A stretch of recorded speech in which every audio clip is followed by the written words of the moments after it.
see angels as physically as I would see a human being standing in front of me. And even sometimes the souls of loved ones.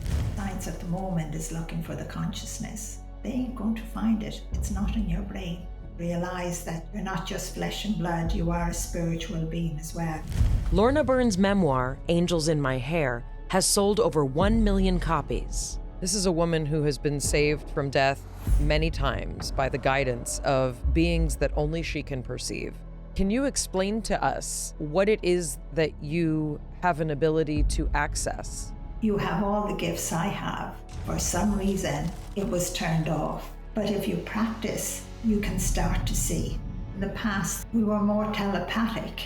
Imagine if Jesus came back now and spoke about loving your brother, end war, be kind. The leaders of the world would be terrified of him. Talk about your experience encountering Satan. I was afraid, but yet I knew it couldn't harm me. God was showing me the evil of the world. How much do you have access to future information? I have an awful lot. I would love mankind to wake up a little bit. It's such a precious gift to be alive. I don't care who you are or what you've done. I love you. I see something in you that you cannot see in yourself. Your soul, that spark of light of God, how pure and how good you are. And I believe in you. I see you all every moment of my human life and beyond.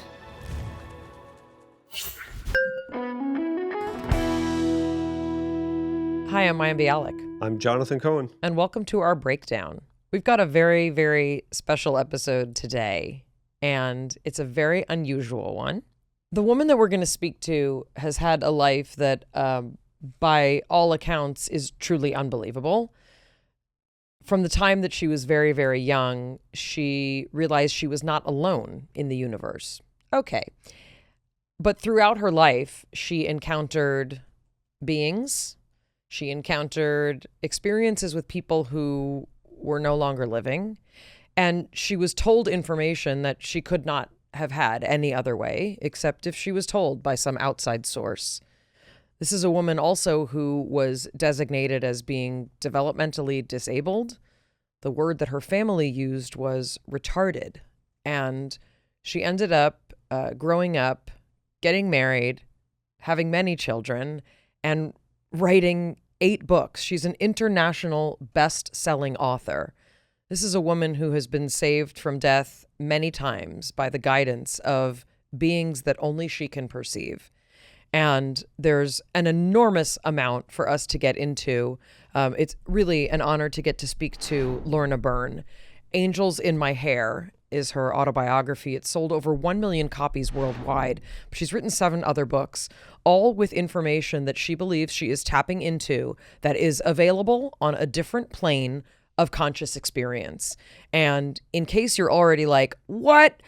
I recommend you check out our episodes, for example, with theoretical physicist Thomas Campbell, who talks about many of the same things in a slightly different language. But Jonathan and I are all about finding what is common among all of the people who are having experiences that science has yet been able to explain. Lorna's philosophy and what she's been taught is also incredibly consistent with much indigenous spiritual traditions in terms of our place on the planet, our relationship with nature, and our relationship with others. This is definitely one of the most unusual conversations we've ever had, but one that I think has a tremendous amount to add to all of our lives about what we're capable of. What we're capable of is an amazing thing to focus on, because she describes that at one point, especially when living closer to nature, that all humans perceived different levels of existence and different aspects of the human experience, and that we lost that along the way. But right now there is a great awakening, and that we are returning to an increased intuition, an increased extrasensory ability, being able to understand and access our guides, guardian angels, people that have passed, even understanding auras and what they mean, and looking at a body to even see if it may have illness and where that body may need help. This is an episode where we're going to ask you to suspend your disbelief and to set aside any preconceived notions you have about not only the word God, but the word angels, the word guides, even the notion of messengers. So these are all the human terms that we are using and that Lorna is using to try and describe a relationship and an interaction with something outside of most people's visual and perceptual framework. But you don't have to believe in angels the way you may have been taught when you were a kid to understand what Angels in My Hair is about and what it means to say that we are all surrounded by guardian angels or guides. So we're asking you to really take off your cynical hat on this one, have an open mind and an open heart. There is so much goodness in this episode. It's really a pleasure to welcome Lorna Byrne to the breakdown, all the way from Ireland. Break it down. Lorna, welcome to the breakdown. We're very, very eager to talk to you, and I have more questions than I think you can answer in a lifetime, but we're so excited to get to hold some space with you this morning. Well, I'm excited as well to be doing this podcast with you. So I've just asked God and all the angels and all of everything, all that energy just to come forward, what would you say? Every living thing, even the living things that I would say most human beings don't see or hear. Well, that's a perfect place to start. So you possess an ability that you never thought of as an ability because it's simply the way you've always seen the world. But can you explain to us what it is that you have an ability to access? I see physically, even looking out the window here, I see the trees and the mountains and the wildlife and the cattle, but I see so much more.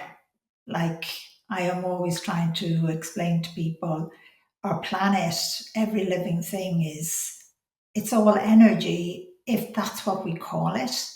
I'm not even quite sure. And it's like every single, even the grass, here in Ireland we see it as green, 40 shades of green. But I see so many other colours coming from the grass itself. It's just, and of course I see, on occasions the soul of someone. I see the angels, but I see all this physically, and to me it's just normal. And it's only when someone like yourself asks a question like that, I have been asked question, what can you see in between? And to see the air moving and the wind moving and seeing all the, what would I say, even the pollution in the atmosphere, but seeing what comes in, from outside our planet, what comes in from the universe as well, all that light that travels. And at times I've seen, sometimes people might call them guides, but I call them angels, traveling on that light as well. Like, to me, it's fascinating, but I thought everyone could see all this, especially when I was very young and the angels would just say, Lorna, say nothing. I had to keep it a secret. And you have to remember, I can't read as such. I'm severely dyslexic. So as a child, even as a teenager, even as an adult, and even today, people look on me as, well, some of them, not all of them, as, what would you say, retarded. She's crazy, she's mad, and I can look at the human body and it becomes translucent. I'm sure everything is actually translucent. If you think it isn't, you're missing. And I'm having some doctors interested in to learn how to see the human body in that way.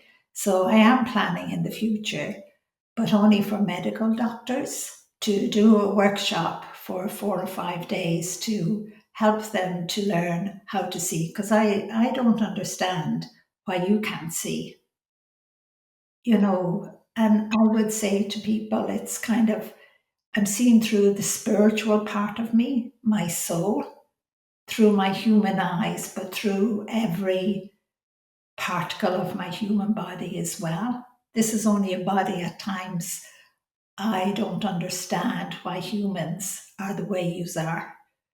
I find that confusing. I agree. I don't understand how we are the way we are either. I don't understand why mankind, your soul, the spiritual part of you is pure love, and why we don't show that love to each and every one of us. And yet we're looking for all of the gifts that you can't buy in a shop. You have them all, and to me, that is because I'm still learning. God and the angels, my guides, are still teaching me. I'm still learning. So if anyone tells you they know everything, no way. Like, this world is fantastic. It's so, so beautiful. And human beings, it's like I just say to God, why can't I give them a shake and wake them up? Do they not understand how incredible you are? You are capable of the impossible. And I always remember one scientist saying to me, Lorna, if a scientist ever says to you that, something is impossible, by the way, Lorna, that's not a scientist then, because everything is possible. And yes, even the stardust that's coming in, you're breathing in stardust. It's coming into you. Like, isn't that incredible? And, we're doing this podcast. What do you think it's traveling on? Light. And your soul is light, is that spark of light of God. Your guides, even the souls of loved ones, are light. And they're beautiful. Like, I'm kind of blown away myself. Like, I always thought everybody knew all those things. Like when you have a professor or someone coming from Oxford or from highly educated and they turn around and I ask them the question, like, surely you know all this. And they turn around and say to me, no, we're here to learn. Like, to me, I thought people that went to school, secondary school, university, knew all of this. And to me, it's just normal, you have to remember. Yeah, I think that's sort of where we'd love to have you sort of help us sort of frame this. Mayim Bialik's breakdown is supported by Superpower. We've all been there. You get blood work done, you wait a week, the doctor says everything looks fine. Maybe they tell you drink more water, get exercise, but there's no breakdown of your hormones, no insights into inflammation, toxins, nutrient deficiencies. There's just vague advice and a quick send off. Well, we're here to tell you that Superpower is a completely different experience. We just signed up ourselves. We're very excited to see our personalized, comprehensive lab results, all from the comfort of our homes. We are constantly guessing about what should we do next for our health, which supplements to take, how much sleep do we need, what should our diets focus on. But we're very excited to have Superpower's actionable, unique health plan tailored to our individual results, from supplement suggestions and nutritional guidance to lifestyle and behavioral adjustment. You can even get your true biological age that you can track over time, a feature that Jonathan in particular loves because he's super into longevity. Superpower not only gives you an initial plan, but tracks your results over your lifetime. Each test builds on the last, giving you a full picture of your progress year after year. Stop only reacting to health problems and start proactively improving your health based on real, personalized data. Superpower used to cost $499. Right now, it's just $199 for the full experience. That's more affordable than anything else out there. Other testing services charge $500, $1,000, sometimes more for similar or even less. Know your numbers with Superpower. Your blueprint activated with Superpower. Not only did Superpower reduce their price to just $199, but for a limited time, our listeners are getting an additional $20 off with the code TAKE20. Head to superpower.com, use code TAKE20, at checkout for $20 off your membership. After you sign up, they'll ask you how you heard about them. Please make sure to mention this podcast to support the show.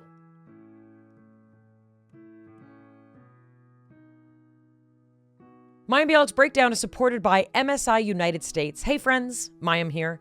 I want to tell you about an organization doing incredible work around the world, MSI Reproductive Choices. In 2024 alone, MSI helped 21.5 million people access reproductive health care, from contraception and safe abortion to maternal care and cancer screenings. Here's what really struck me. 1 in 5 of their clients were under 20 years old. That's millions of young people getting the tools that they need to make informed decisions about their futures. And without MSI, pregnancy-related deaths in the countries they serve would be approximately 15% higher. That is a real impact and real lives saved. They've also trained over 12,000 healthcare workers and supported over 8 million people through local health systems they helped strengthen. This organization is donor funded. They get no help from the US government, so they're asking for our support. They need our help. It's incredibly inexpensive to have a huge impact, just $6.50 per year of contraception. It's incredibly transformative. You can help girls stay in school, help women stay employed, and help them live healthier lives. With $65, you can give 10 women contraception for a year. To give, text my first name, Mayim, to 511-511. Text MAYIM to 511-511, or go online to msiunitedstates.org to learn more or to give. That's M as in modern, S as in safe, I as in informed. msiunitedstates.org. How many women can you help? Please give generously. Text Mayim to 511-511 today. Text fees may apply. One of the questions I have, and I mean this in a loving and generous way, why you? Why were you chosen? Why were you given a gift that I don't know that I've heard of anyone else having this particular set of abilities or awareness or consciousness? I have often asked God, why me? And the only answer I ever get is, why not you? I suppose maybe one part of it has to do with being maybe severely dyslexic and not being contaminated by the world. My teachers have been the angels and God, and you can call them guides. They're called different names all over the world. They have taught me everything I know, even to put up my hand when I have to go right, because I'm severely dyslexic, so I would talk with my hands as well in that way. I don't know. I give out to God and say, why didn't he pick a man? Because a man would be listened to. Women were still put down, were not listened to. And in a sense, anyone that allows themselves to become open, allows the soul to come forward, that love, that compassion, that understanding, connecting spiritually, we're afraid. People are afraid, because they're afraid of being ridiculed and laughed at. I don't know why me in one sense. Why not you? Why not Jonathan? And yet I know you have all the gifts I have. It's just, I think, religion, or before religion, for some reason, it was turned off for power. Mankind changed. We became more obsessed with, having control and having power. And we see a lot of that happening today in the world. But I do have to smile, because there's lots of good out there. And the intertwining will happen. And that's the intertwining of the human body and the soul. And again, that's another stage of revolution. And science is at the moment, because they've said it to me, expecting the next stage of evolution. They feel it's quite close. So I believe it is the intertwining. And I always remember being asked, Lorna, where did you get the word intertwining from?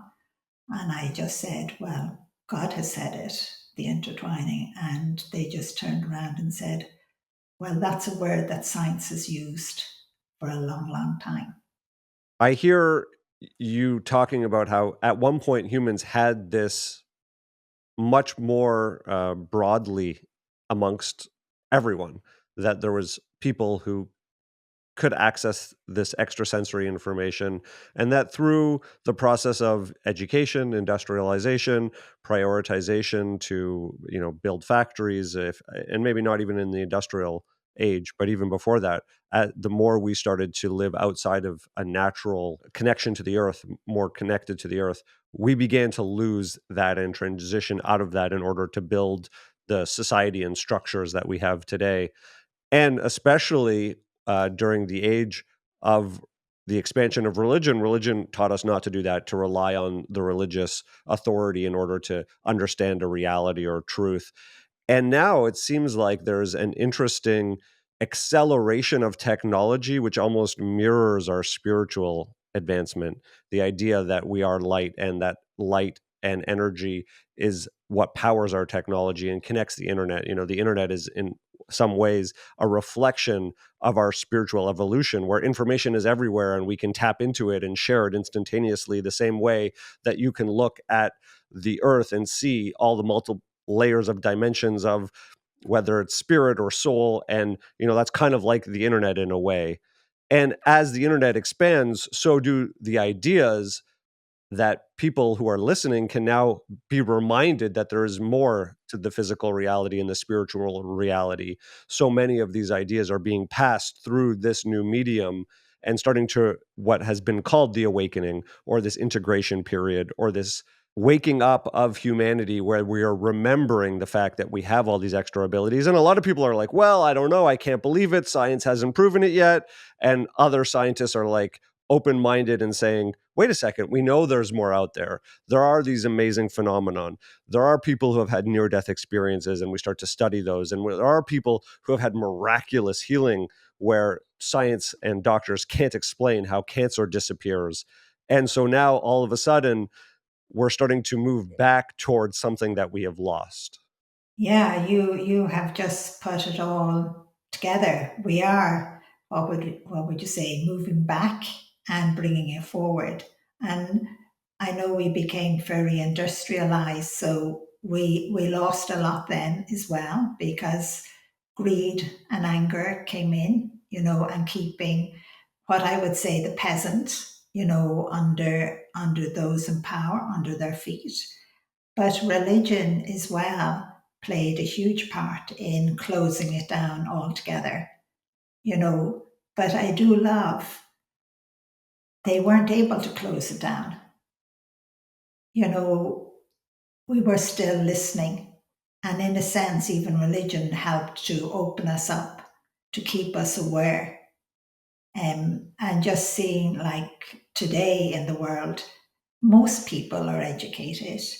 Most people are looking for knowledge. And again, that has to do with technology as well. It has expanded our knowledge, and we're searching. Everyone is searching to know that there's more to life, or what's the meaning of life. Or, in a sense, do I really have a soul? Am I really light? Do I live after my human body dies?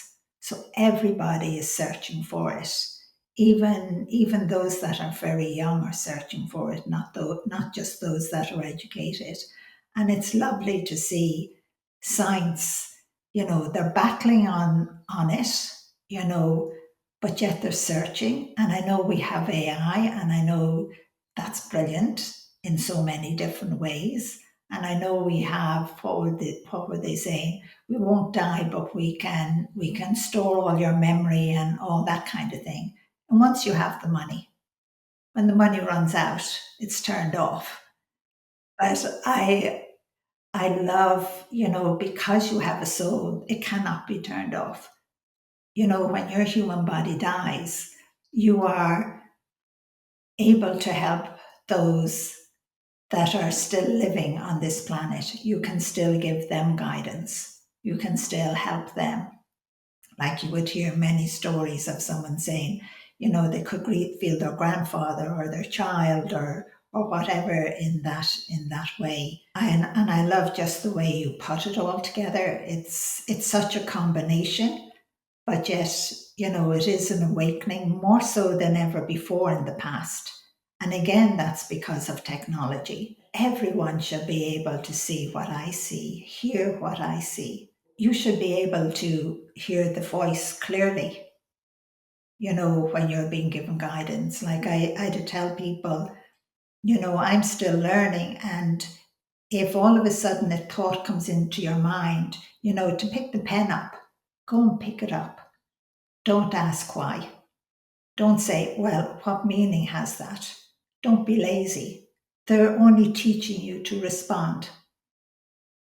Sometimes somebody might turn around and say they had a quick download, and they suddenly realize something for the first time.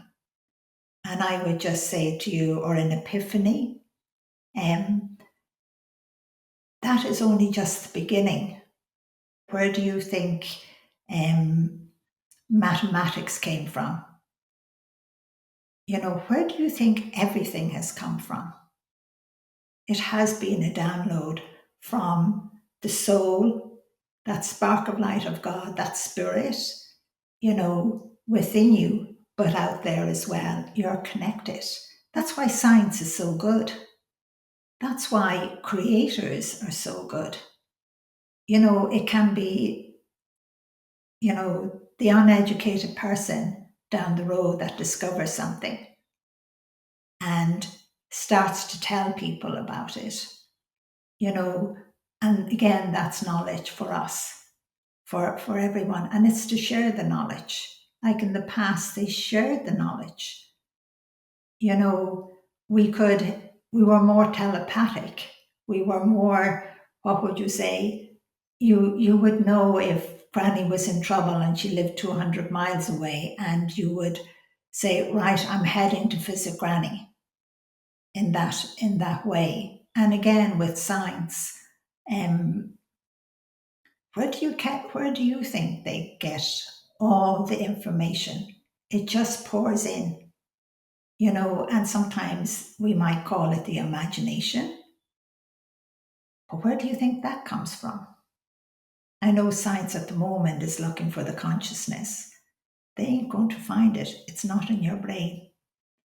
Forget it.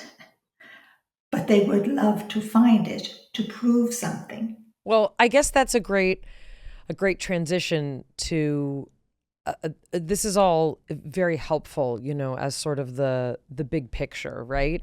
But I'm very interested in some of the practical aspects of this. So I want you to sort of walk us through when you say that you see angels.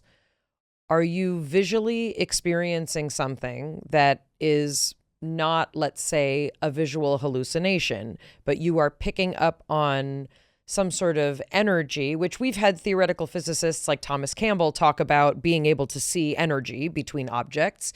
Can you describe what are you looking at? Does it have a form? What does it look like?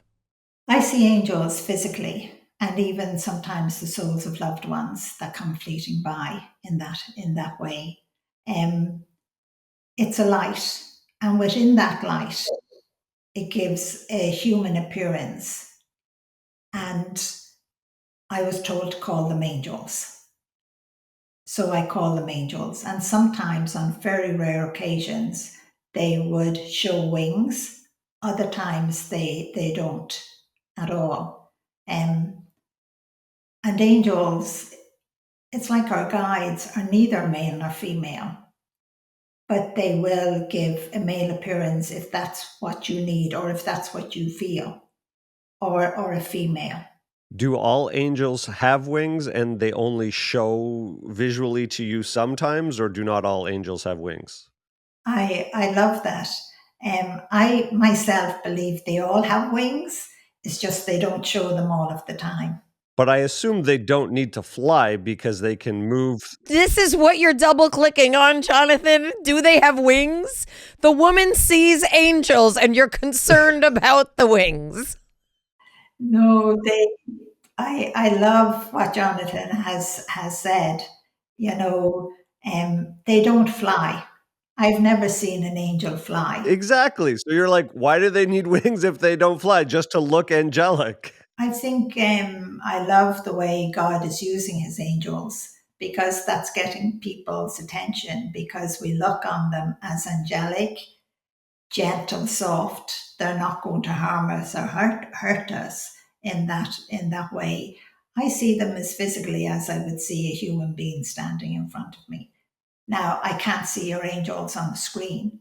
To see an angel, they don't appear digitally, like they don't appear through digital communication. So when you say you can't see our angels, it's because there's something about how angels appear to you that they don't like it just doesn't translate through screens.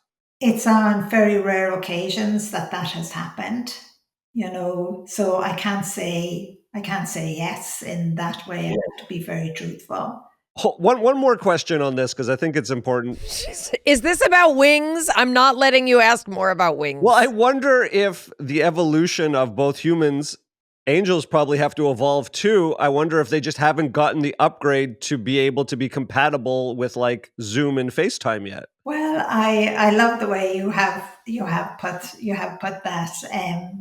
It's very interesting, but I'm just smiling, and they're just telling me no, he has it all wrong. That's Mayim's favorite answer. That's my favorite answer about everything. Jonathan just has it all wrong. They don't need to appear on FaceTime. That's just not how they're going to operate. They're not going to integrate with this tech. Got it. Okay. So we have these angels that you have been told to call them angels. You also said they're sort of guardians. How does that look different from, your book? You've written many books, but Angels in My Hair, which is your this beautiful autobiography. You describe very specific interactions where you are shown other people's angels. Sometimes you're shown other people's souls. You are witnessing an interface between the soul world and the human world, essentially. Like Lorna is the person experiencing this. Can you describe some of the kind of practical differences between what you identify as angels versus someone else's soul that you're seeing? I know it's a soul, you know, and it's a different kind of light than the angels. It's, what would I say?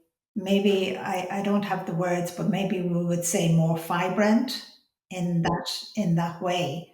And the light it's a different light. And I don't think there's a human word in the way I can describe it. I smile even when I think of someone I knew that had passed over.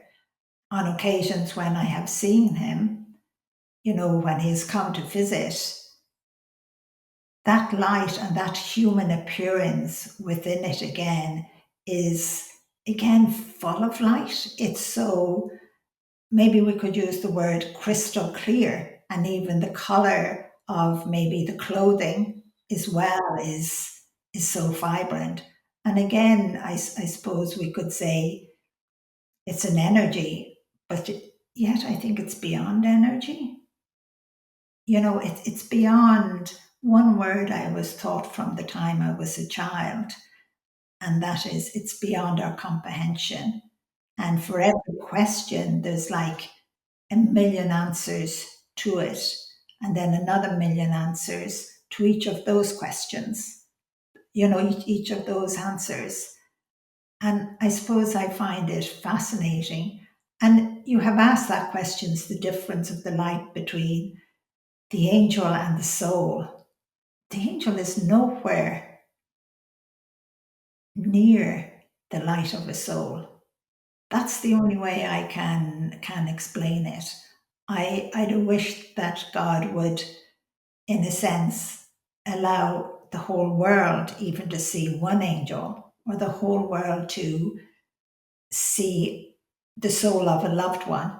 And yet many people do say they saw their loved one, and angels are perfect, but so is your soul. You have a soul, so you don't die. It's only the human body. And it's very hard to explain. I'll probably be all my life searching for words to try and give more understanding of the soul, because sometimes if someone is in front of me, if I'm doing a workshop or giving a talk, sometimes, which is so incredible, their soul, on occasions, somebody's soul would come forward. It's like it slightly steps forward within the body, and that light is so radiant. If you want to call it an energy, you can call it an energy, but it's so, so powerful. It's power. I can't find words. Mayim Bialik's Breakdown is supported by Symbiotica. So many people are struggling right now with stress management, sleep issues, and disrupted focus. Symbiotica is here to the rescue with high-quality supplements you can trust and that your body can actually absorb. Jonathan and I love their magnesium L-threonate. It reduces brain fog, calms and balances mood, and helps support restful sleep. Magnesium L-threonate is the salt formed from mixing magnesium and threonic acid, a water-soluble substance derived from the metabolic breakdown of vitamin C. Its liposomal delivery means faster nutrient absorption, and its patented compound effectively crosses the blood-brain barrier. Plus, the yummy vanilla cream flavor is delicious. I love how stress-free Symbiotica makes sticking to healthy habits, even during vacations, road trips, or just busy days. The packets fit right into my bag or my pocket whenever I need support. Stay consistent this fall with Symbiotica. If you've been feeling off lately, give it a try. It made a huge difference for us. Go to symbiotica.com/break for 20% off plus free shipping. That's symbiotica.com/break for 20% off plus free shipping. Mayim Bialik's Breakdown is supported by Calm. Anyone else feeling that the year has flown by way too fast? That where did the time go anxiety is real, and it can leave you feeling scattered and behind. Calm gives you permission to slow down even when everything else is speeding up. Calm's the #1 app for sleep and meditation, and it's here to help you feel better. If you're feeling like you could use some support navigating life's ups and downs, get the relief you need with Calm sessions, like guided meditations to help you work through anxiety and stress, boost your focus, build healthier habits, sleep stories, sleep meditations, calming music can help you drift off to restful sleep quickly and naturally. Also, if you're feeling overwhelmed, try a grounding exercise. Also, expert-led talks to help you handle grief, improve self-esteem, relationships, and so much more. The Calm app puts the tools you need right in your pocket. Stress and anxiety relief is always within reach. Calm has over 2 million 5-star reviews, can help you stress less, sleep more, and live mindfully. Calm your mind, change your life. Calm has an exclusive offer just for listeners of our show. Get 40% off a Calm premium subscription at calm.com/break. It's an amazing value. Go to calm.com/break for 40% off unlimited access to Calm's entire library. Calm.com/break. Tell Calm you heard about them from us. A lot of times when people are presented with this kind of capacity or learn about someone with the kind of capacity to see this sort of like ultimate goodness, ultimate beauty, really perfection, of the human soul as designed by something that we can't even comprehend. I wonder if you can talk a little bit, and I know it comes throughout the book, and I'm sure it's come throughout your life. Where does darkness fit into this? Meaning, so many of us encounter pain, we encounter suffering. In many cases, we interact with people who we feel have a negative pull, right, over our energy. Can you talk a little bit about that darkness? And in addition, talk about your experience with encountering Satan.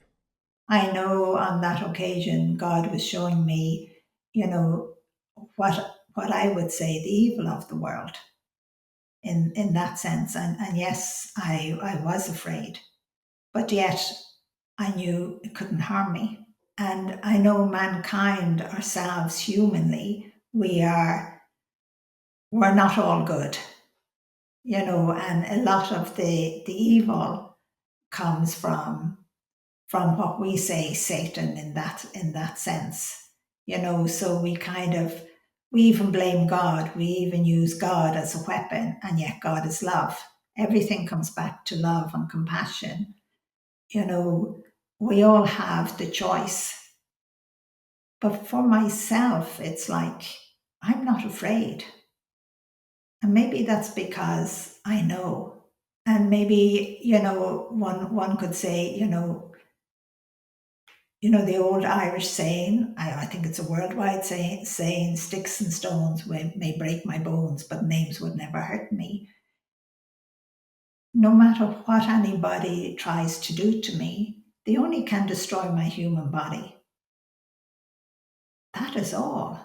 I live forever, for eternity, just like you, because of your soul. And yet I know it's very important to live this human life, to help mankind, each and every one of us, to help mankind to evolve. We're not just flesh and blood. And again, it's like the intertwining. And we have that choice. We don't have to listen to the darkness, as you said. We don't have to allow that revenge. Like, I often tell the story of meeting a man who told me a story, and he said, Lorna, how can you kill revenge? Because he came from a country where there was war, and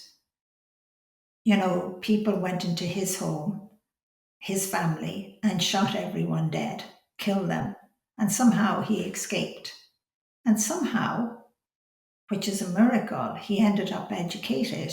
He ended up having a great job. He ended up getting married and having 2 children. And it was his wife that had Angels in My Hair, and she asked him to read it. And that's why he came over and sat beside me in a hotel and tells me the story. And the horrific thing was, he said, I went and done the same thing. I became evil. I became the darkness. I done the same thing because of what was done to my family. I was so angry and so mad. I picked up a gun. And, we have to have forgiveness. It wasn't his fault that he wanted revenge. Because imagine if you saw your loved ones being murdered in the same way over whatever it is, you might look for revenge. But I think the world today has to say no. We have to start to change. And I think mankind is. We are changing. We're doing our best, even though we see horrific things happening in the world. We have to, in a sense, not look for revenge. We have to forgive ourselves, and we have to forgive others. And I suppose in the world today, we all have to forgive ourselves for what's happening in the world, because we're all part of it. We can't deny that responsibility, and we can't even deny that responsibility spiritually either. I wonder if you can talk us through kind of some of your earliest understandings of your interactions with angels and souls. One of the most astounding stories, you had I wouldn't even say an imaginary playmate. You had an interaction with a little boy named Christopher when you were young. Can you talk about how he came to you and what, as an adult, your mother told you? Christopher was my brother. He was born before I was born, and he died at 10 weeks. My mom had told me that he had a half a heart, and that, she was worried about him when she brought him home from hospital. She told the doctor she felt something was wrong. And again, I would say she was being told spiritually, something is wrong with your baby's human body. And he died at 10 weeks. And when I was little, and still does today, he would come and play with me. And it was always that amazing day playing in front of the fire in Old Camino. in that tiny little room that you only had the light from the fire as such. And our hands touched. And it was like my hand went into his or his went into mine, and sparks flew. All this light flew all around. And it was then that the angels had told me that he was my brother and that he had died. And he was a soul. I understood more. And I suppose that's what we have to remember is our loved ones don't die. And he has come into my life many times since, but I love the way he's not a young boy. He died at 10 weeks, and yet he knew everything. Your soul already knows everything. It has all the knowledge and wisdom. And sometimes, somebody would say to me, but why was I born? Referring to themselves. And again, that question is hard to answer. But I do know one thing. Whenever creation, whenever God, the power to be, whatever we want to call God, in all different religions and in none, created all of this and beyond, for some reason, God fell in love with us. Maybe we were only a tiny dot. Maybe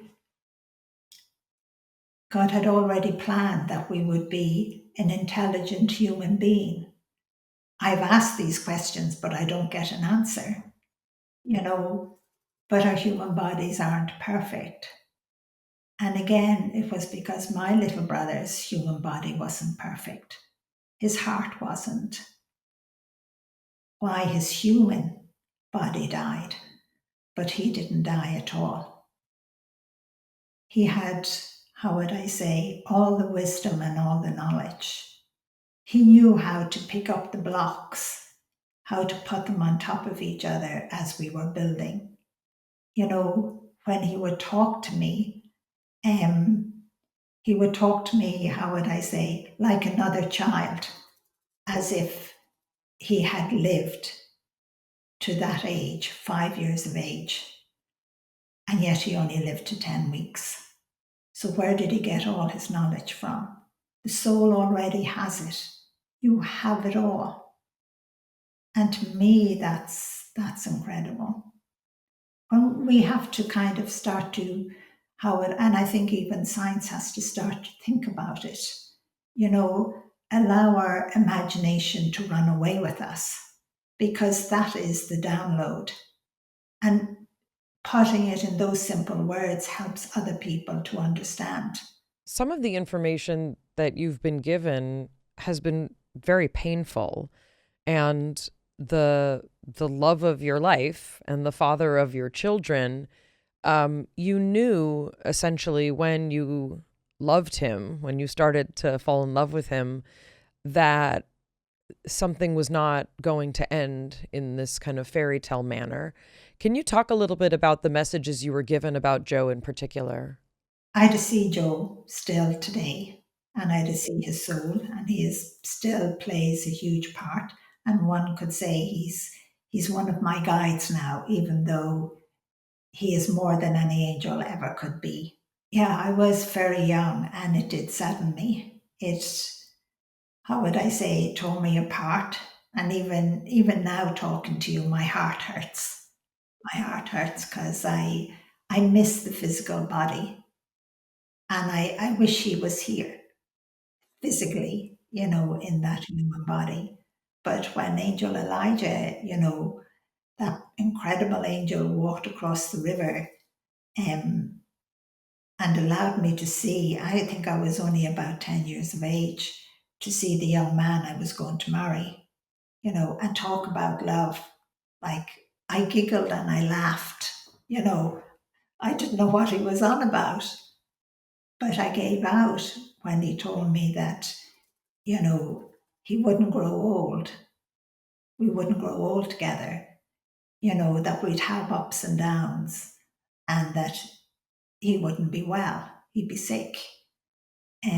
There's lots of that story I never even put into the book because it just tore me apart. Like, how would I say, it told me about my children, gave me so much information. And he just, how would I say, that beautiful angel just put it to the back of my head. He put his hand here, and it's like as if it all went to the back of my mind in that way, and I was able to cope. But over the years, when I met Joe first, um, in my father's garage, where my dad worked and where I worked, how would I say, I done everything to reject him because I knew. It tore me apart because I knew. But yet I knew that we had to get married because my children had to be born. And just watching him over the years deteriorating as a young man and then looking so strong, it was seldom he gave the appearance of someone that was terminal in that way, but near the end of his years we'd go for a walk, but we'd usually wait in the evening, and he'd be holding on to me and hoping nobody would notice because you would think he was drunk, and he wasn't. All my children could tell you many stories of different things that happened with their dad because he was a severe diabetic. So what would I say? Ireland was a time when maybe at that time they didn't know as much about it. And, if he went high or low, we'd be, what would I say, in rescue mode. It was all the time in rescue mode. And then even being told it's time now. And I always remember, how would I say, the time in the kitchen and I begging God not to take him, to send him back, just even for another few years. And God did that.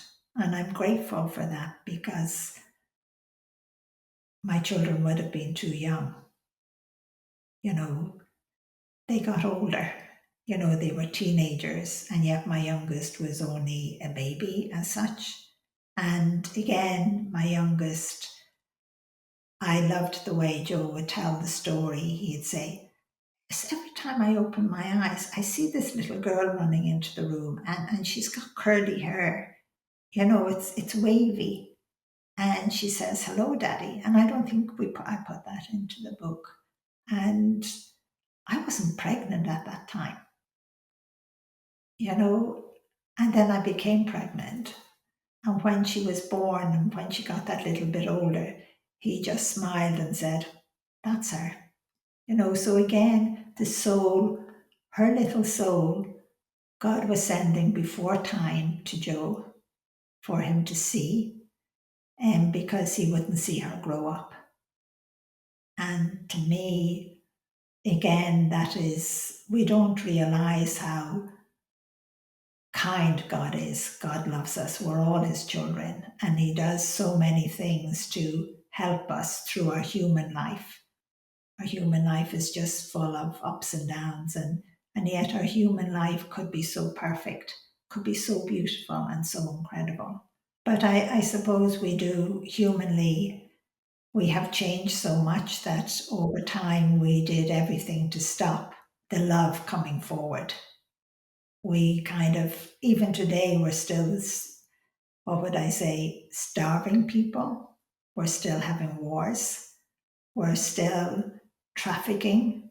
We're still, young people are, and older people are taking drugs because they want to escape from life because they don't see a future. I meet so many young people who say, "Sure, what's the point? We're destroying our planet. We're killing everything and killing each other. But I know we can do it because I believe in you. We can make this planet, this world, like a little glimpse of heaven." I wonder if you can talk about your encounters specifically with what has been identified to you as God. Does God take different forms for different people who are experiencing this kind of presence? Because obviously a lot of your descriptions, and I come from the Jewish tradition, so in the Old Testament we have very specific distinctions for what is an angel versus what is a seraph, what is a cherub, right? These are all the English translations of the different winged protectors of God that we have. But if someone comes from a different tradition, if they are interfacing with God the way that you are, what would they be seeing? I believe everyone sees from the tradition that they come from.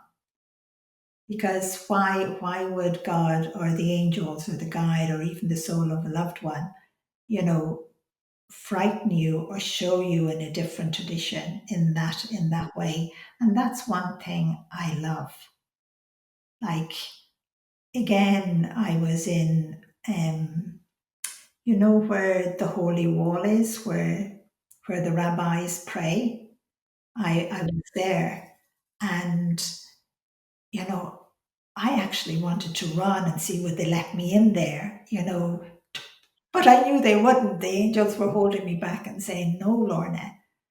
But what was so beautiful was God had already arranged it. The head rabbi actually met us. And I was being told beforehand, Lorna, by the people I was with, you never hug a rabbi. But I couldn't help it. I gave him a big hug and he actually hugged me back, you know, and he brought us somewhere, and I can't tell you where, Mm. which was incredible. I know I'm going to write a little bit about it.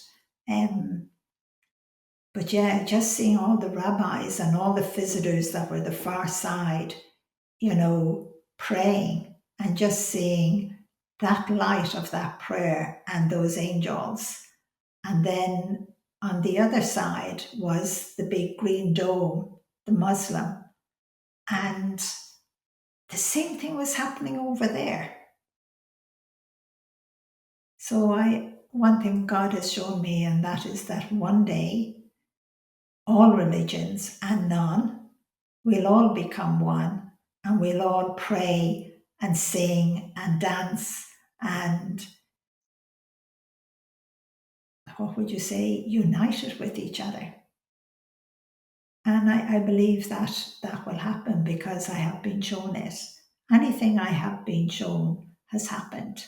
Obviously, it's unique to you, but if this is something you believe is not unique to the capacity of our human experience, what does that look like for you to sort of help us learn how to be in touch with this realm?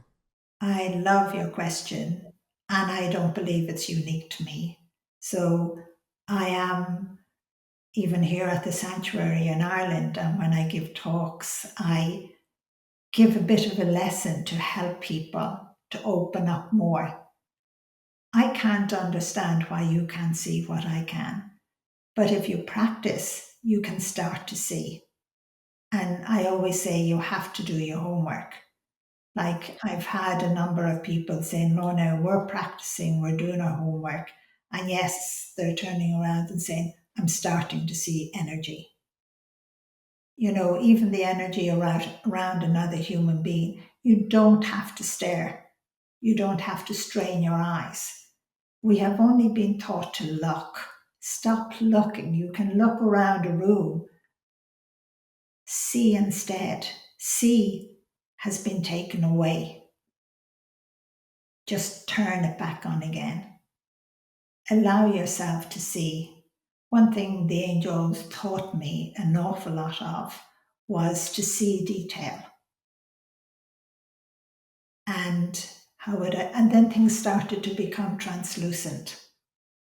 Like, I've been learning all my life since I was an infant. I didn't know they were angels or spiritual beings. I just played with them. And if they could teach me, you can learn too. And I believe mankind will. And I believe you have already started. And I would say if your small young child that has just come from heaven turns around and says something to you, don't question it. Don't say to the child, that's your imagination. If your child is saying, oh, look at the flowers, and the child gives you a different color than the flower is, that means your child is seeing. But we tell our children that's nonsense, only if it's solid. And red is red, blue is blue. We go on like that. But the world is not like that. So allow yourself to see. How much do you have access to future information? Oh, yeah, I was afraid you would ask that question. I have an awful lot, but I'm not allowed to overstep mankind's free will. And one thing I would say, no matter what's happening in the world, we will turn this world into a little glimpse of heaven.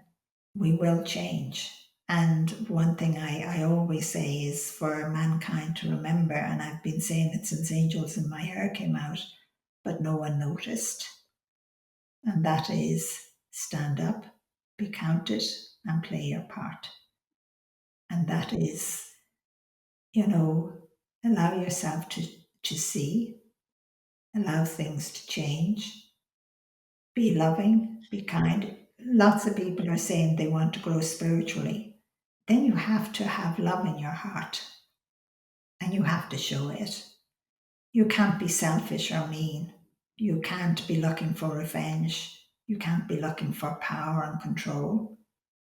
And you have to love regardless of how much you have been hurt. You've got to love that other person and you've got to forgive. If you want to be spiritual, love is what would I say? Love is all those gifts.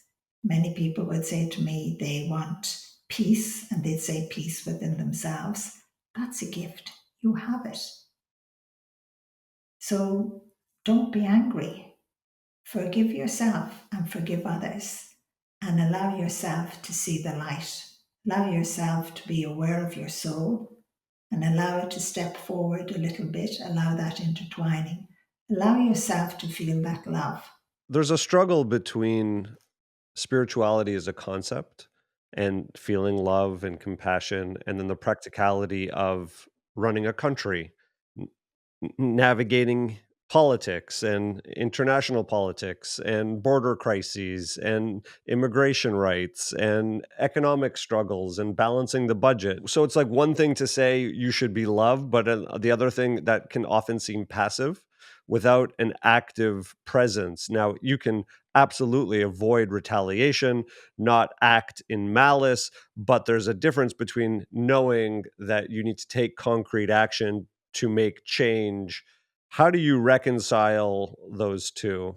I know it's hard when we look out on the world like that, in that way. It is very hard. And that's where we need our leaders, all those in governments to have more compassion and understanding and not just to be thinking of themselves and their power and their control. And I know governments and leaders of the world, feel that they have the power, but it's actually the people of the world. It's the people of the world in the end that change things for the good. And lots of good has happened in the world over time. And if you look back, it was always the people of the world. And yes, politics is, how many jobs can you give someone?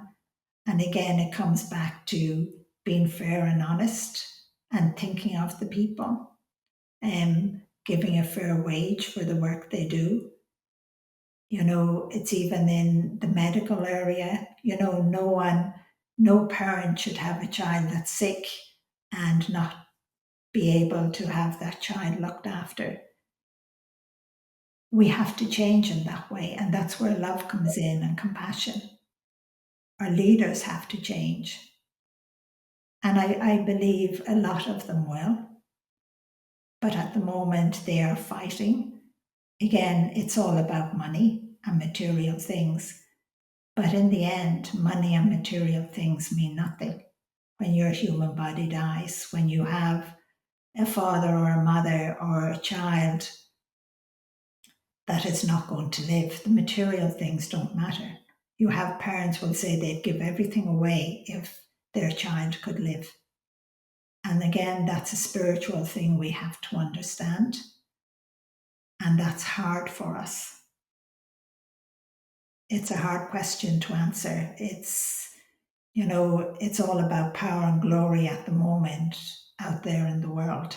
And look at what we're doing. Where do you see the arc of a transition towards something more peaceful? We've heard people talk about sort of a battle of planetary control where there are these last ditch efforts to continue the fighting because people profit off of the fighting, or to negotiate territory or shore up resources, whether that's rare earth minerals uh, or oil and gas.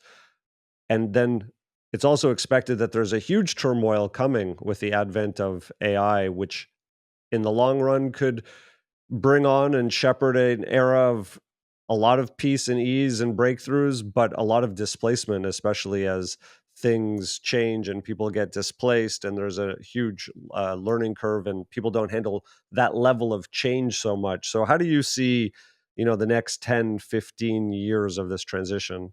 Well, I think AI will continue to grow. I see it continue to grow. It will do lots of positive things, but then some things won't be so good. But one thing you have to remember about AI, it's only all the knowledge that has been put into it. You have to remember the new knowledge will come from the human being itself. So AI won't be able to take over that in any way. So it's good and not so good, but it won't rule the world. In the end, it won't rule the world. And I know people are very afraid of that because everybody is on their phones, they're looking up in that way. And humanly, we have to remember that, as I say, it could be someone living on a mountain and they could have all the technology around them and all the knowledge, and then that they're receiving from technology, and then they're sitting there and they're given a download about a question that they have been asking themselves about something they see on the computer. The computer will not have that knowledge. It's that person that will have it. Talk about downloads for a minute, because this is like a term, especially in the coasts of San Francisco. You hear every person being like, "Oh, I just had the biggest download. I was on a walk and everything became clear to me." How, first of all, explain to us what it is and how to increase access to more information if you want that. How would I say, just become open, just start to realize that you're not just flesh and blood, you are a spiritual being as well. You have that soul, that light, that energy that goes up and out into the universe. You're not just flesh and blood. Nothing of this planet is. You know, we're all connected. Like, even when I'm looking out this window, there's so much going on. I know we're using the word download. We could use other words that would actually mean the same thing. It's knowledge coming in, and it's coming in from outside. Like, how do you think we built rockets, and how do you think, you know, we have machines? Like, how do you kind of think about how even medicine has come about? And again, that was someone, you know, questioning and asking. And you can say it's the imagination, you can say it's that download, whatever word you want to give.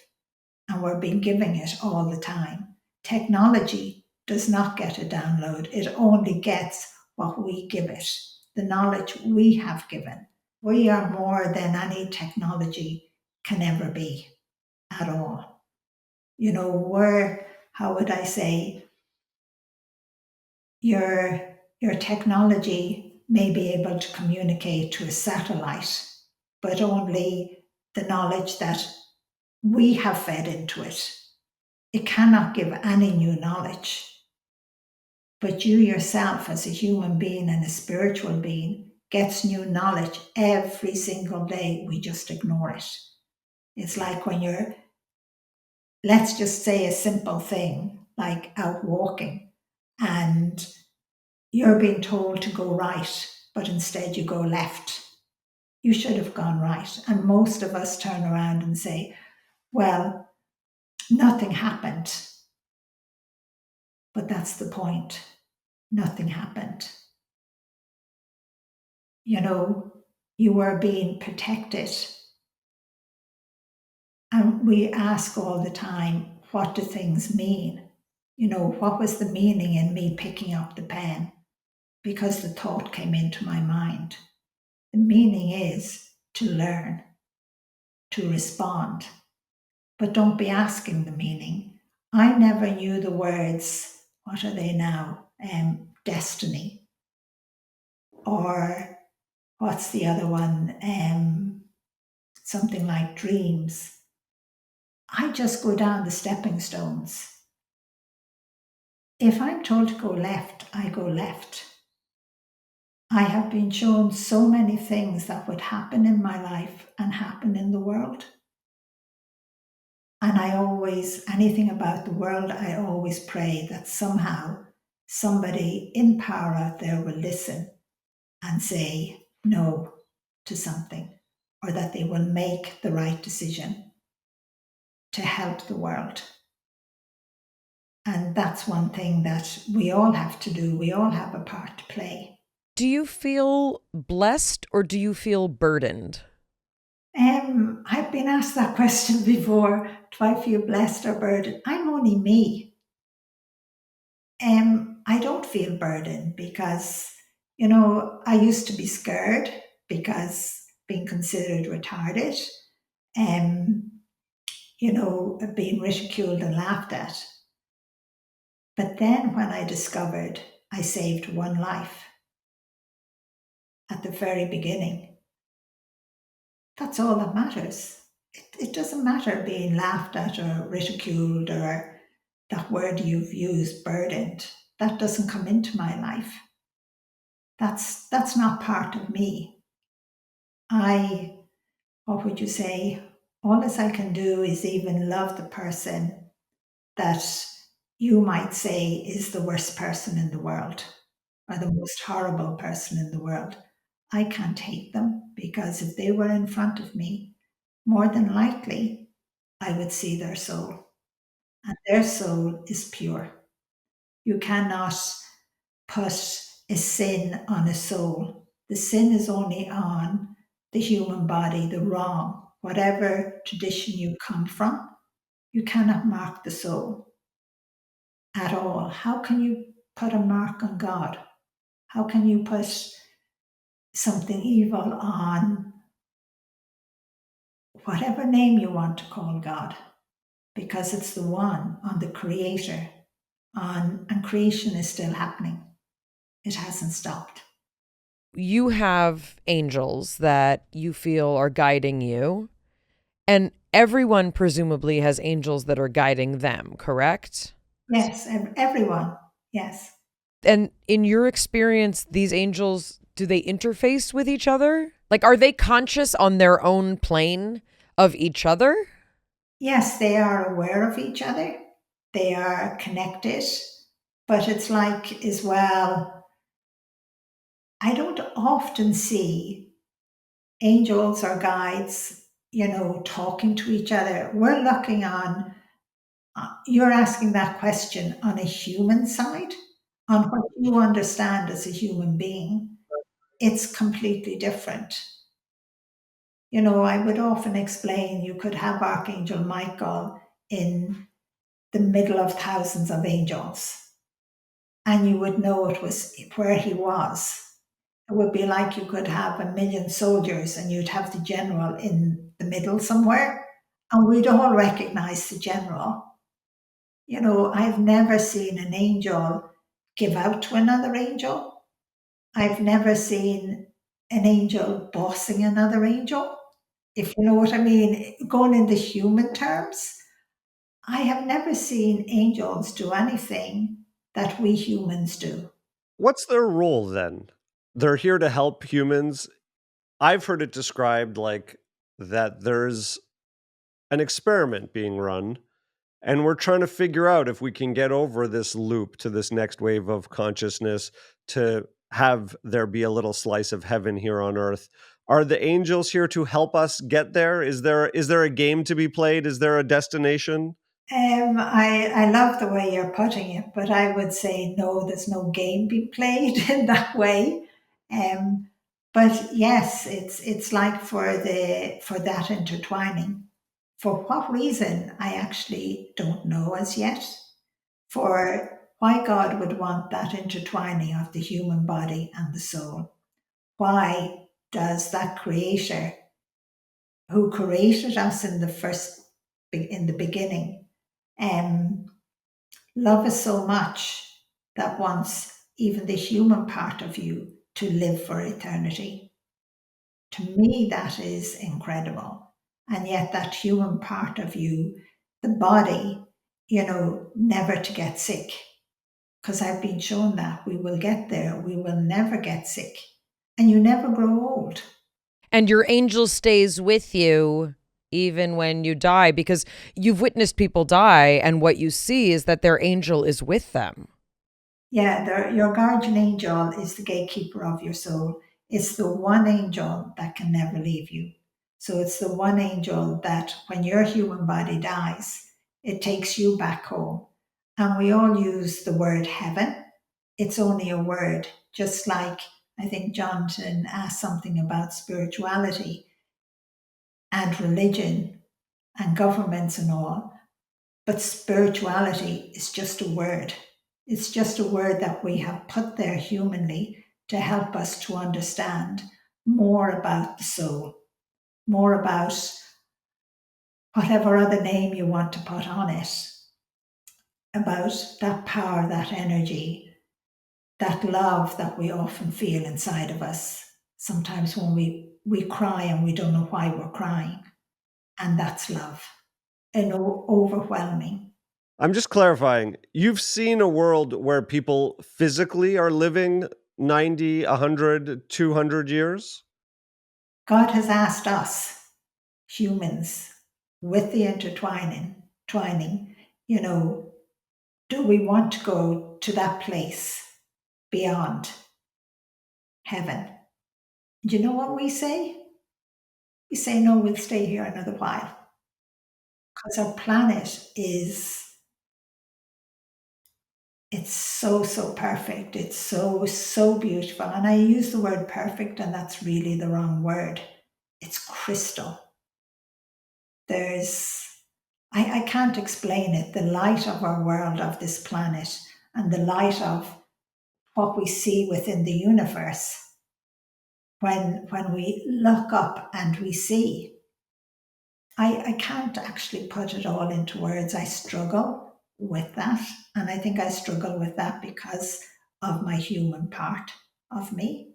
So there's something about the physical world that, as amazing as angels are, is wondrous to the point where people can have the opportunity to go back to the spiritual world, the energy world, and yet they want to stay here. It's not because they just have a best friend or lover or loved ones or children, but there's just something so fabulous that, I mean, Yeah. I've heard people describe that there's a line of souls trying to get into physicality, that there's, imagine it's like a roped off club of the universe, and just stretching out into the galaxy are entities wanting to come to Earth. I think, though, that's incredible when we human beings, because we have intertwined, turn around and say to the most powerful and loving and care, whatever human words we want to put on it, and we say, no, we're going to stay here another while. We're not in any hurry to leave. Just think of that. Just think of how incredibly we must feel. It must be beyond words, beyond our comprehension in that way. I wish that would happen in the next few years. I would love that. Where there's no pain, no disease, where our planet is just so incredible. There's no disease on trees, there's no disease in the rivers, that the rivers are crystal clear, that we're connected so much to nature, but we're connected as well to the universe out there, to the stars. To me, that's even beyond words. It's beyond our understanding at the moment, even mine, but yet I have been shown it. And, you know,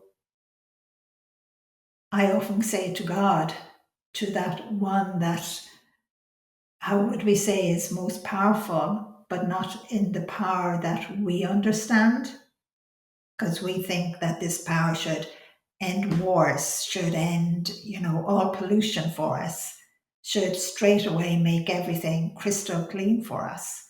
I think the most incredible thing is that we have free will. We have the choice. I think that is something incredible too. I mean, I like to think about free will. I mean, but I'm drawn back to something you said at the beginning of the podcast where you said you could see energy coming from outside of Earth into our atmosphere. What type of energy are you seeing? Is it that the angels are coming from beyond Earth's atmosphere into our realm? Is it intergalactic energy? What is it? It's like as if it's falling through our atmosphere.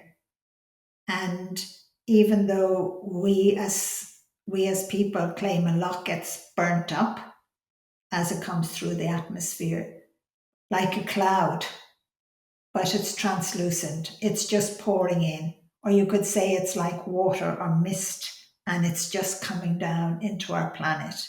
And we're breathing it in, and it's coming from the stars, from the universe. And is it a positive energy that is meant to, like help keep us vitalized? Most of it is, some of it isn't.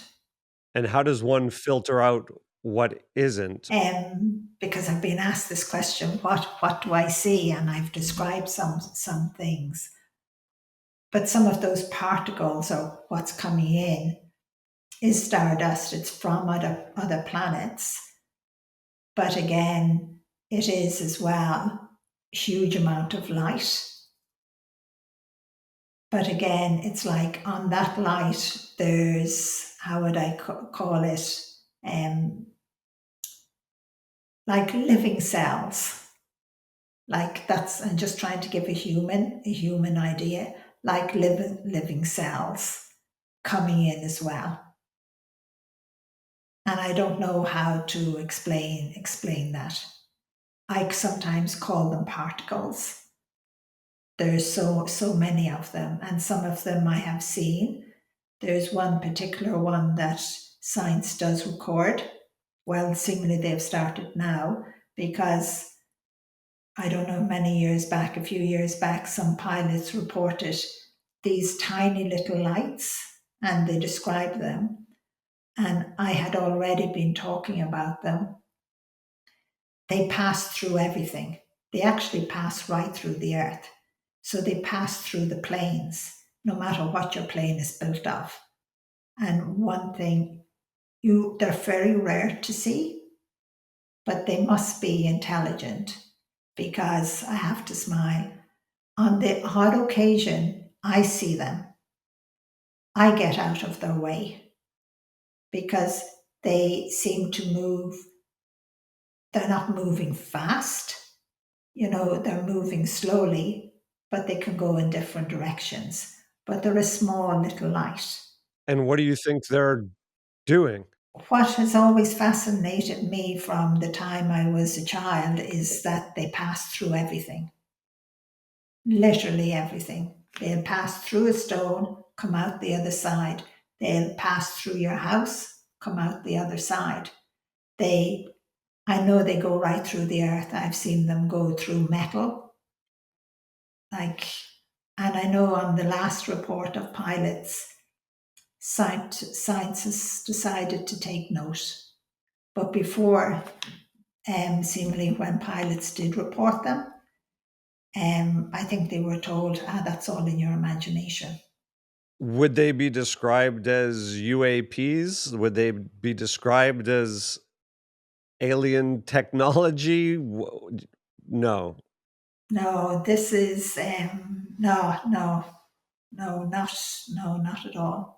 But it is something otherworldly. It is something that's coming, that travels through the universe, but does seem to be intelligent because it can move in different directions. But the thing is, it passes through everything. And the last time I saw it, how would I say? I won't say where I was. Well, I was sitting in a chair, lying back, nice and comfy, and just, how would I say? I saw 5 of them, and I jumped out of the way because they were coming in my direction. But I watched them for a while as they changed direction as well, and I got out of the way, and then they passed right through the earth. I know they went right through. Do you think that if they had entered your physical body, it would have caused damage? I never asked that question, so I can't answer it. I wouldn't have the faintest idea, and I have never asked God or the angels that question. What do you ask them most? I seldom ask anything, to be honest. It is what they tell me. And I seldom would I question anything. How would you say? Because I know they know more than I do. We had an astrobiologist on recently who described something that Mayim will be better at summarizing than I will. There's an actual event. It's going to be coming right around Halloween, which is funny that All Hallows Eve is when this comet is going to be closest.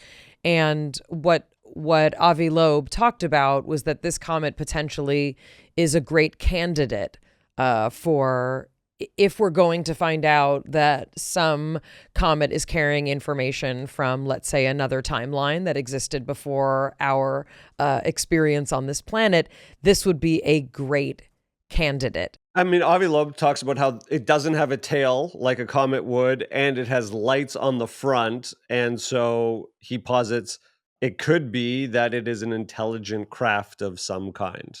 No evidence of that yet, but it's curious that it doesn't have the criteria of being a comet. Well, and I think also maybe the larger question is, you can perceive things that the vast majority of us cannot.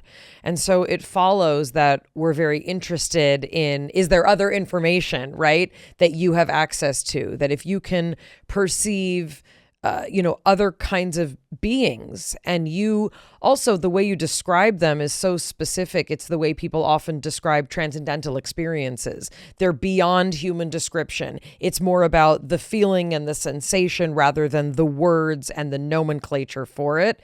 So I think that's sort of the general question is when we hear things about, gosh, are we not the only intelligent life in the universe? Have other species existed before us, or is there something unique about us?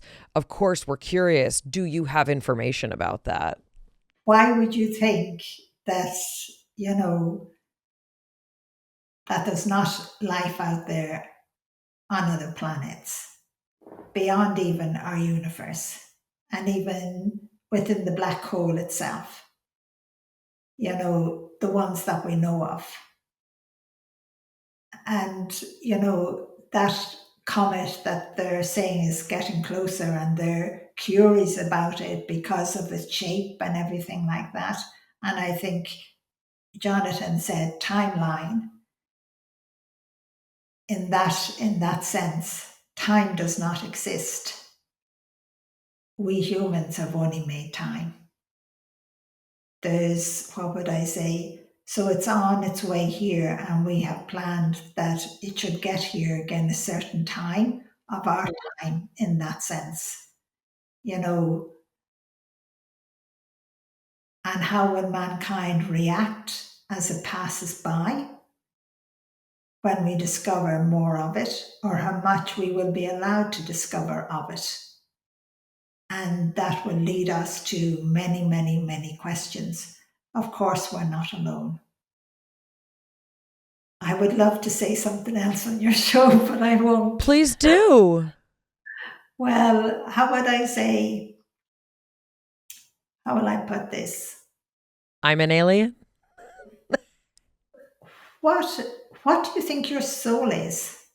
We're not alone, even on this planet, but we're not alone out there either. And there's many universes, and there's so many of them. How would I say? So incredible. But human beings make one mistake all the time, and that is, how would I say, we've done it for so long, conquering and saying something belongs to us. Not even this planet belongs to us humans. So I would love mankind to wake up a little bit, allow yourself to see, and see what you have always been told is impossible. Allow yourself to see that wonder and to hear. And let's help science as well to discover more. I wouldn't worry too much about that coming our way. It's going to pass, and we will be fascinated, and mankind will question. And some will say, yes, it was, and some will say, no, it wasn't. But we are being watched. We are being watched. God is real. Your soul is real. And that's the part of you that lives. And that's the part of you that can be billions of miles away from here, and yet back here at the same time. And that's just putting it in human words. And I remember being asked, does the air touch? Does the wind touch?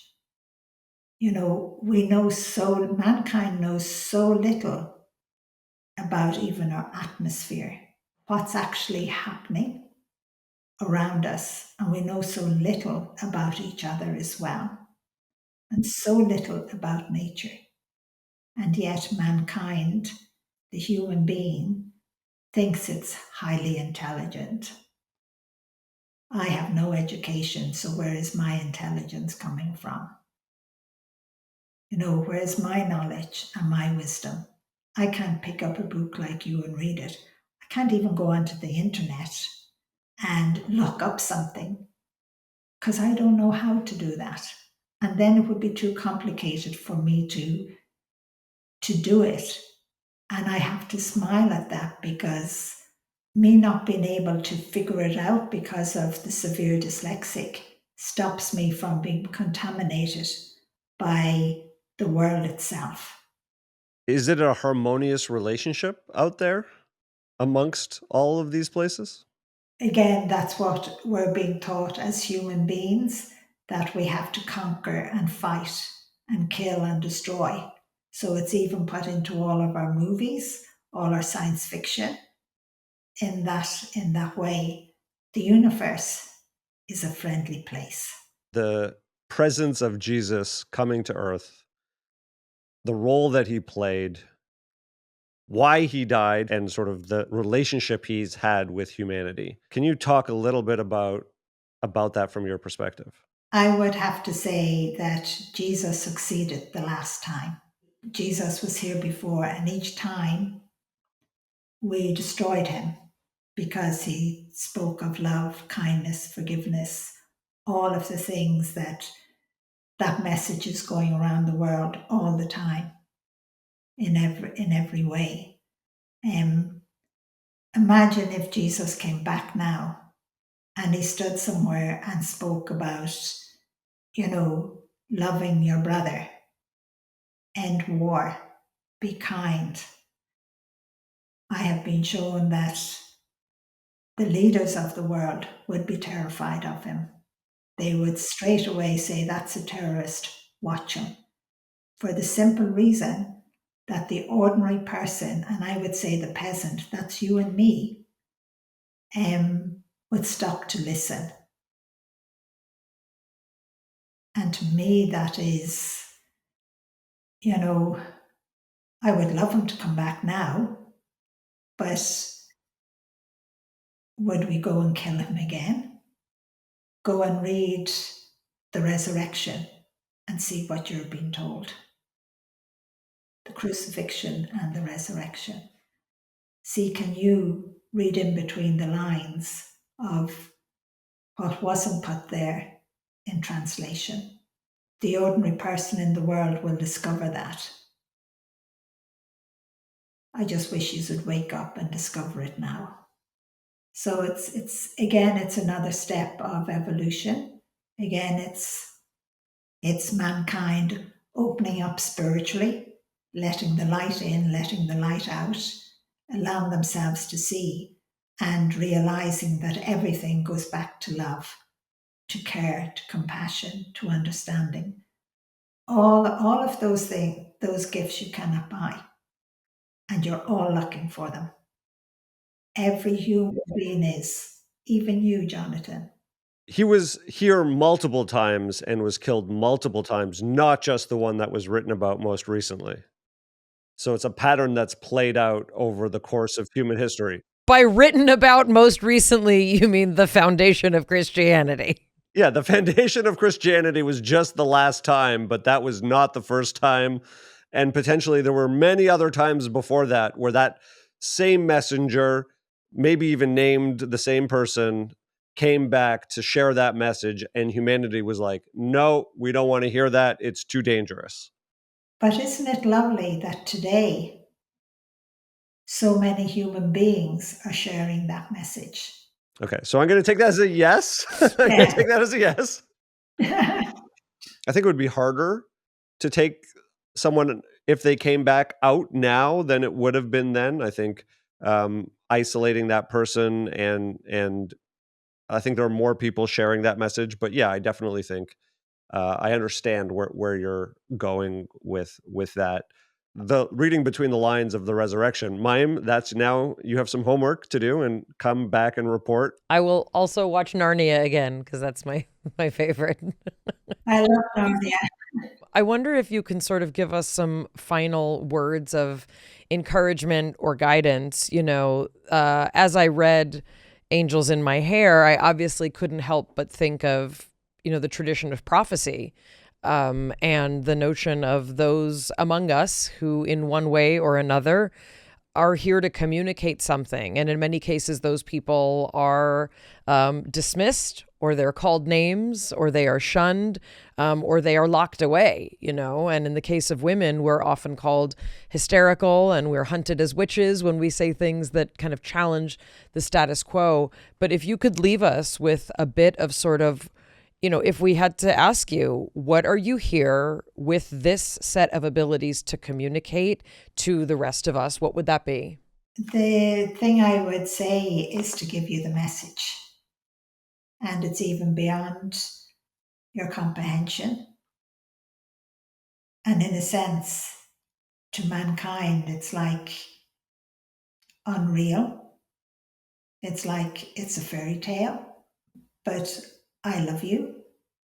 I love every human being. I love all life. And it's such a precious gift to be alive. And I don't care who you are or what you've done. I love you. And I will never, never give up on mankind because you're worth it. I see something in you that you cannot see in yourself. And I don't know how to explain it. It is your soul, that spark of light of God, how pure and how good you are. And humans use the word potential. Everything is beyond your potential. And you have all the gifts, each and every one of us. And I love you. You are just so incredible. And I believe in you. and I see you.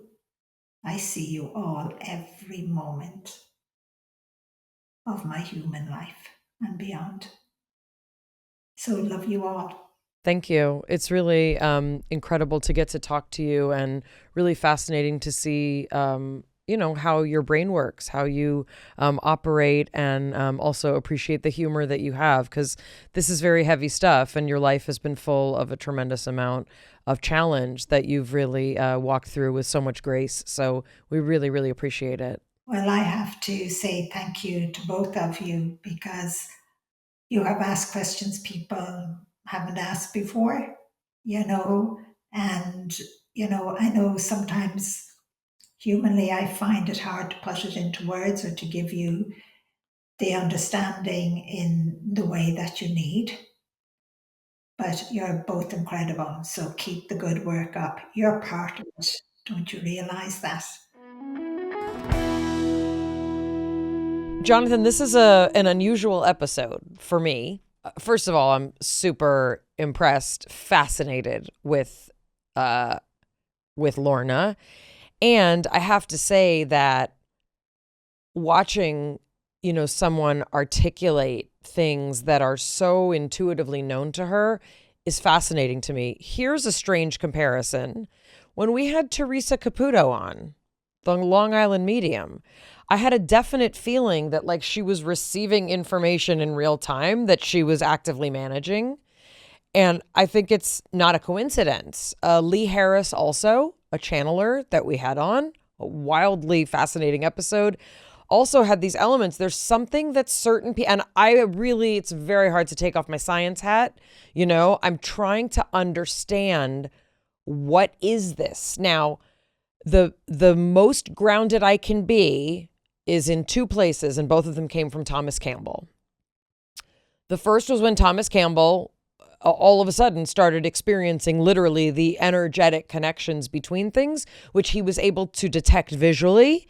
He was not having hallucinations. He was not having a psychotic break. He is not mentally ill. He just had an ability to perceive things that are outside of our realm of visual calculation.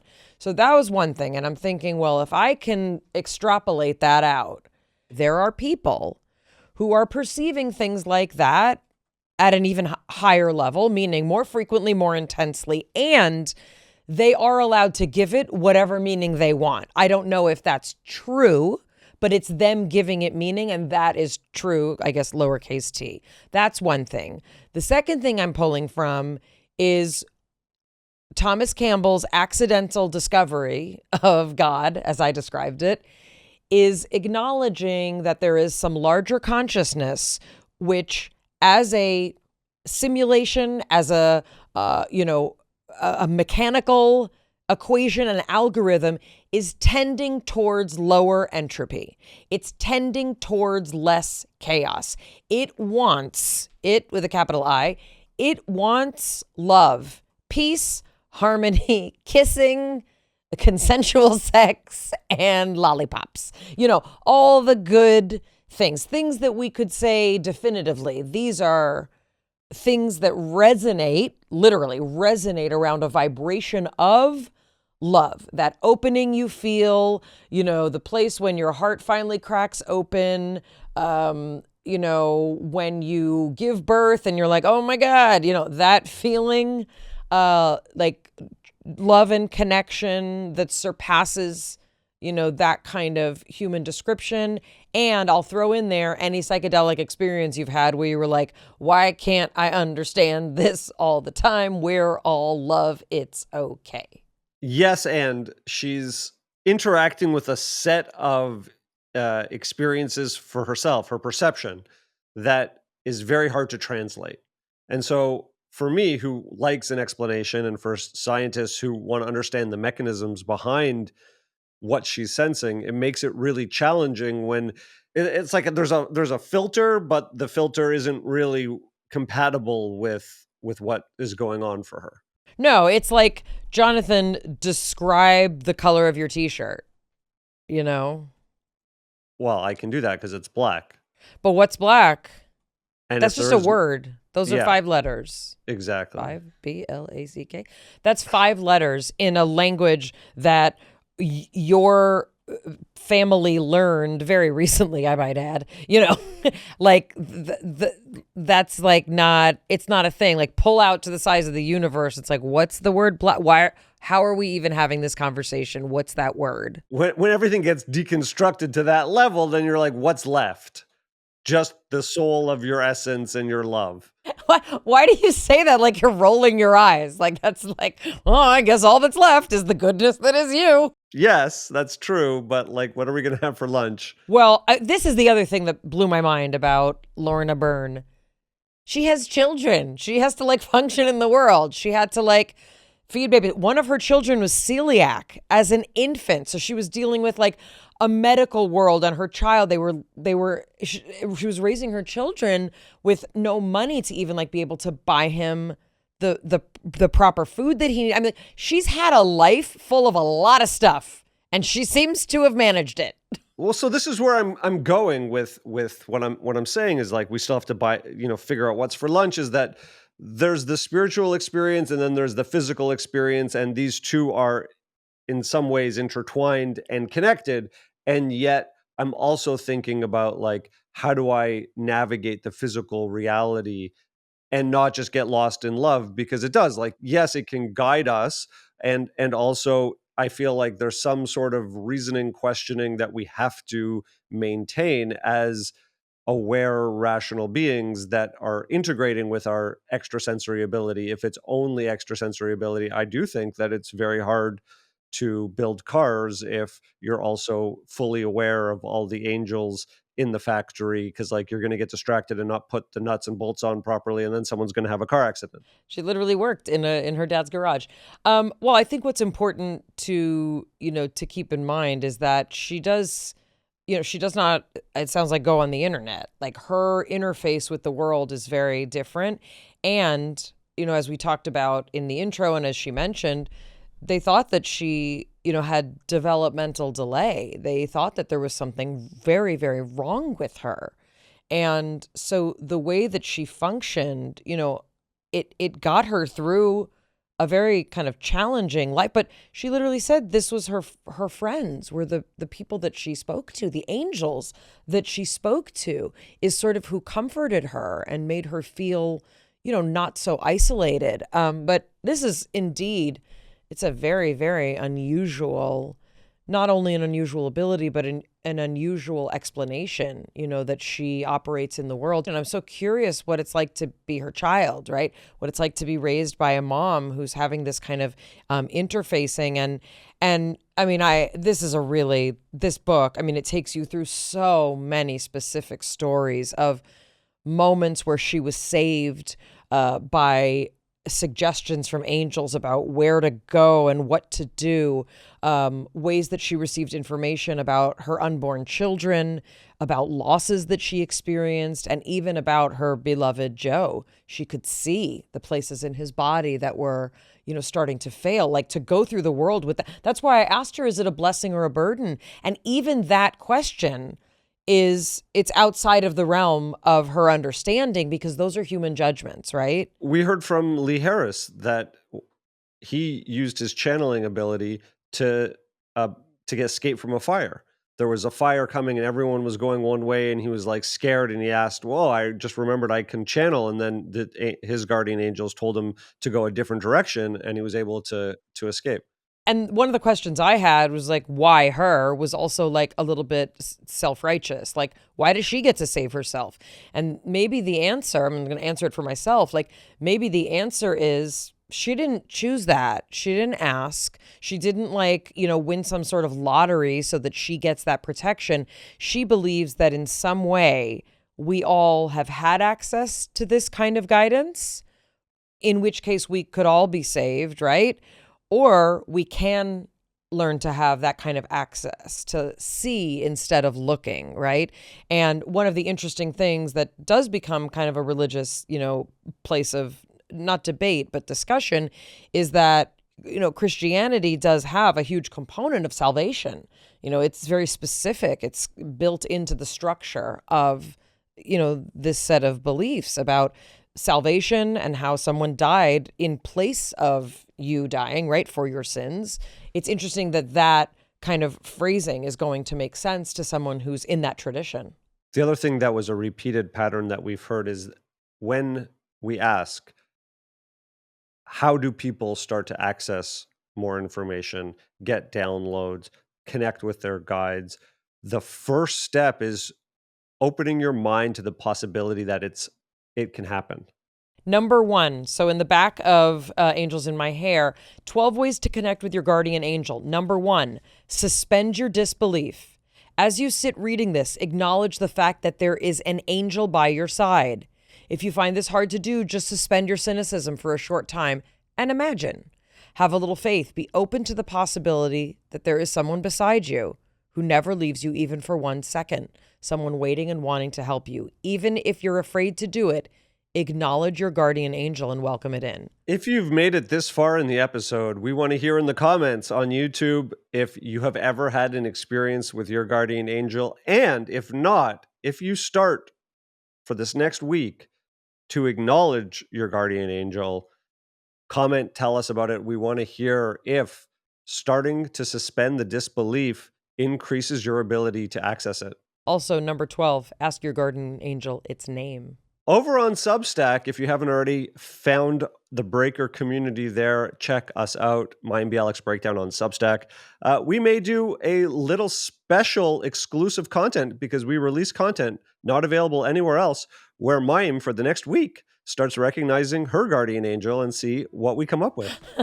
From our breakdown to the one we hope you never have, we'll see you next time. It's Mayim Bialik's Breakdown. She's gonna break it down for you. She's got a neuroscience PhD or two.